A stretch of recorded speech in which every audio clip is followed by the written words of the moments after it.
Students discuss करेंगे first law of thermodynamics. और actually first law of thermodynamics जो है ये एनर्जी कंजर्वेशन को एक्सप्लेन करता है, यानी कि एनर्जी कंजर्वेशन की इसकी बेस है। और यहाँ पे एनर्जी कंजर्वेशन अगर हम देखें तो हमारे पास एक तो इंटरनल एनर्जी है और दूसरी एनर्जी जो है वो हीट एनर्जी है। थर्मोडायनेमिक्स को हम डिस्कस कर रहे हैं। तो थर्मोडायनेमिक्स में हम देखते हैं कि एक तो एनर्जी इंटरनल एनर्जी की फॉर्म में हम डिस्कस करते हैं और दूसरा हम हीट एनर्जी की फॉर्म में डिस्कस करते हैं।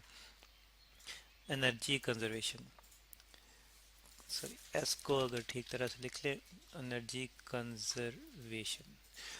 तो इस चीज़ को समझने हम समझते हैं एक यहाँ पे एक एग्जांपल की मदद से।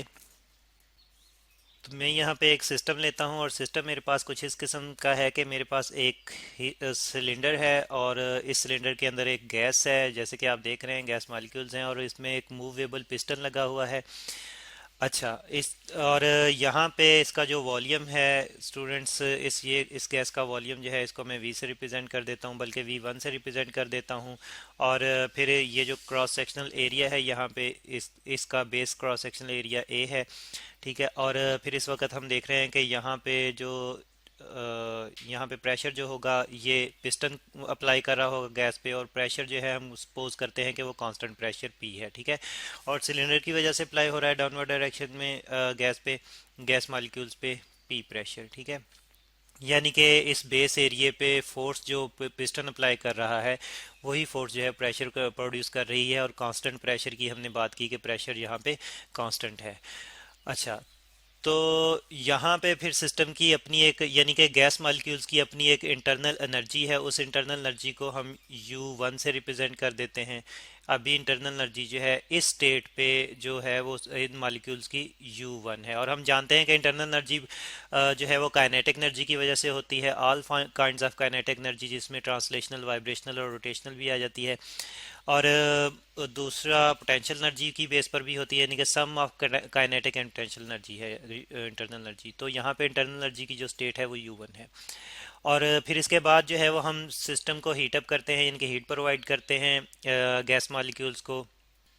तो जब हीट प्रोवाइड करते हैं तो कुछ इस किस्म की कंडीशन आती है कि गैस जो है एक्सपेंड होती है। आप यहाँ पे देख रहे हैं इस डायग्राम में कि गैस जो है एक्सपेंड हुई है। अब उसका वॉल्यूम जो है वो यहाँ से यहाँ तक जो है इसको हम V2 से रिप्रेजेंट कर लेते हैं। ठीक है। तो चेंज इन वॉल्यूम आया है, हम देख रहे हैं कि वॉल्यूम में चेंज आया है। वो जो लेंथ कवर की है पिस्टन ने अवर डायरेक्शन में, उसकी वजह से चेंज आया। और हमने कहा था कि यहाँ पे हमने हीट प्रोवाइड की है। यहाँ पे लिख देते हैं कि अब क्यू हीट जो है अगर हमने प्रोवाइड की है इस सिस्टम को, तो उसकी वजह से एक तो सिस्टम एक्सपेंड हुआ है, और जिसकी वजह से इसने पिस्टन पे वर्क डन किया है। गैस एक्सपेंड हुई है, इसने पिस्टन पे वर्क डन किया। और स्टूडेंट्स हम जानते हैं कि पिस्टन पे वो जो वर्क डन करेगा उसको हम फाइंड आउट कर सकते हैं W is equal to P delta V से। ठीक है। और डेल्टा वी जो है चेंज इन वॉल्यूम है। और ये हम जो है वो पहले भी डिस्कस कर चुके हैं किस तरह से वॉल्यूम में चेंज जो है वर्क और प्रेशर का प्रोडक्ट जो है वो वर्क हमारे पास आता है। और यहाँ पे एक्चुअली डेल्टा वी जो है ये हमारे पास होगा V2 माइनस V1 के। ठीक है जी। और स्टूडेंट्स अब जो है वो इसकी स्टेट भी चेंज होगी। स्टेट मतलब कि इंटरनल एनर्जी भी चेंज हो गई। प्रेशर यहाँ पे अभी हमने कांस्टेंट रखा है, लेकिन वॉल्यूम चेंज हुआ है और टेम्परेचर इस गैस का चेंज हुआ है। और कुछ इसने वर्क डन किया है। तो यहाँ पे चलें, टेम्परेचर भी अगर रिप्रेजेंट करें तो यहाँ पे हम कह देते हैं कि इस टाइम पे इसके पास टेम्परेचर जो था वो T1 था। और इस यहाँ पे जब ये सिचुएशन है जो एक्सपेंड हुआ है तो इसका टेम्परेचर थोड़ा सा बढ़ गया है और अब टेम्परेचर T2 है। हम जानते हैं कि अगर टेम्परेचर बढ़े तो इंटरनल एनर्जी भी बढ़ेगी। तो अब इंटरनल एनर्जी इसकी जो है वो U2 है। ठीक है। और फिर हम यहाँ पे लिख लेते हैं कि U2 जो है ये ग्रेटर है U1 से। तो अब चेंज इन इंटरनल एनर्जी अगर हमने फाइंड आउट करना है स्टूडेंट्स, तो हम change in internal energy delta U जो है वो फाइंड आउट कर सकते हैं U2 माइनस U1 से। और स्टूडेंट्स हमने देखा था कि इंटरनल एनर्जी है ये डिपेंड करती है स्टेट पे, यानी कि इनिशियल और फाइनल स्टेट्स पे। इनिशियल स्टेट में जो है हमने देखा कि हमारे पास जो है वो V1 है और टेम्परेचर T1 है इस दौरान में। और जो फिर उसके बाद जो फाइनल स्टेट है उसमें हमारे पास V2 वॉल्यूम है। और V2 वॉल्यूम है और हमारे पास इस स्टेट प्रेशर जो है वो सेम ही है, टेम्परेचर T2 है। ठीक है।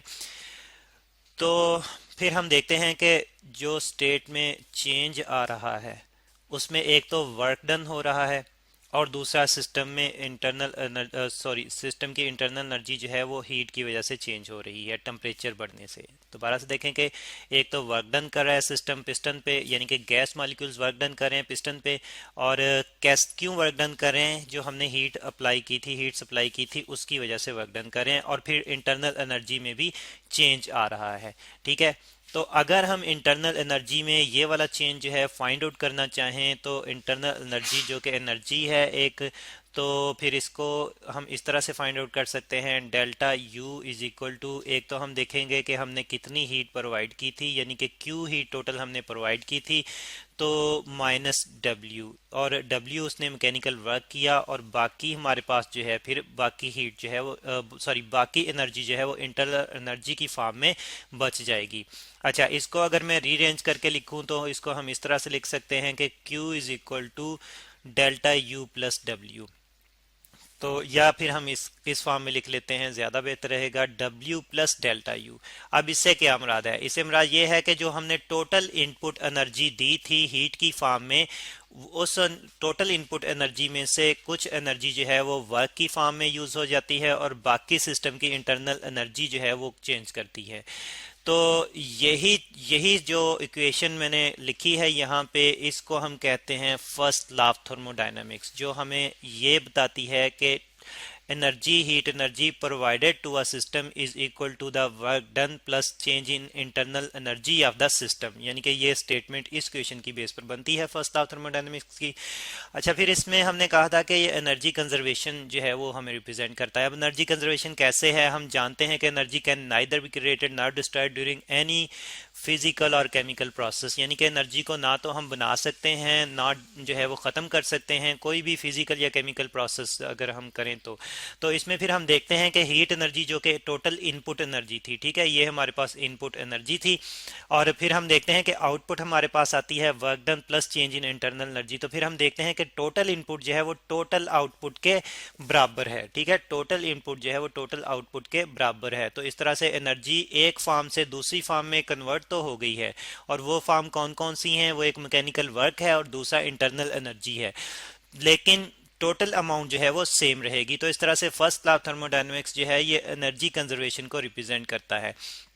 अच्छा, यहाँ पे तो हम देखते हैं कि सिस्टम जो है वो इन्वायरमेंट पे यानी कि पिस्टन पे वर्क डन कर रहा है। अगर इसी को मैं रिवर्स में डिस्कस करूं, रिवर्स में कैसे कि हम अब जो है वो फर्स्ट इनिशियल स्टेट जो है वो ये वाली ले लेते हैं, और सेकंड स्टेट जो है वो ये वाली ले लेते हैं। ठीक है, और फिर इसमें हम कहते हैं कि हम पहले जो था वो इसका वॉल्यूम ज़्यादा था गैस का, हमने एक प्रेशर अप्लाई किया, प्रेशर अप्लाई किया हमने एक, और उसके बाद गैस कंप्रेस हुई तो वॉल्यूम जो है वो अब चेंज हो गया। अच्छा, इस वॉल्यूम को मैं अब V1 रिप्रेजेंट कर देता हूं, और जो वॉल्यूम चेंज होके अब कम वॉल्यूम हो गया है इसको मैं V2 रिप्रेजेंट कर देता हूं। तो स्टूडेंट्स अब हम देख रहे हैं कि अब वॉल्यूम में कमी आ रही है, वॉल्यूम में कमी आ रही है, तो इसका मतलब ये है कि जो हमने वर्क डन किया है, यानी कि वॉल्यूम जो है वो नेगेटिव फॉर्म में जा रहा है, कमी की तरफ जा रहा है।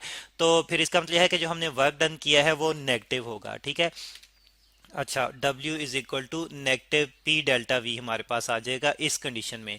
यहाँ पे अभी हमने कोई हीट जो है वो नहीं दी सिस्टम को, लेकिन स्टूडेंट्स हम जानते हैं कि जब हम प्रेशर इंक्रीज करते हैं तो काइनेटिक एनर्जी इंक्रीज होती है, तो काइनेटिक एनर्जी इंक्रीज होगी तो इसका मतलब ये है कि टेम्परेचर इंक्रीज होगा, टेम्परेचर इंक्रीज होगा तो इसका मतलब ये है कि यहाँ पे फिर सिस्टम में जो है वो हीट प्रोड्यूस होगी Q। ठीक है, तो सपोज के सिस्टम जो है वो हीट Q जो है वो इन्वायरमेंट को यानी कि बाहर शिफ्ट करता है, और साथ ही हमने कहा कि उसके टेम्परेचर में भी जो है वो चेंज आता है।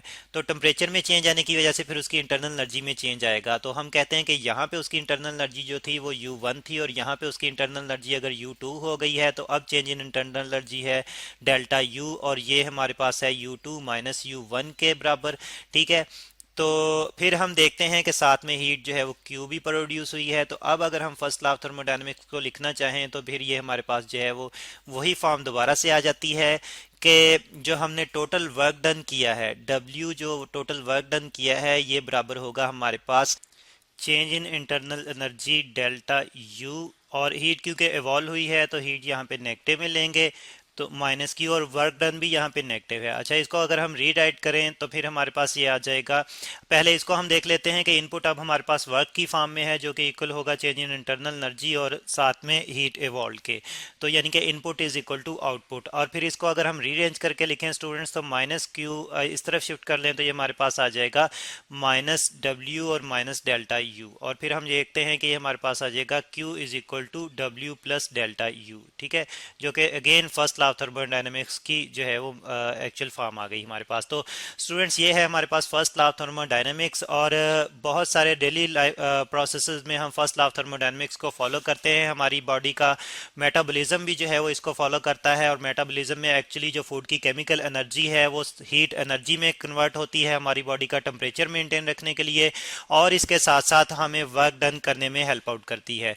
तो इस तरह से हम जो है फर्स्ट लॉ ऑफ थर्मोडायनेमिक्स को ही फॉलो करते हैं अपनी डेली, अपनी जो लाइफ है उसको मेंटेन रखने के लिए।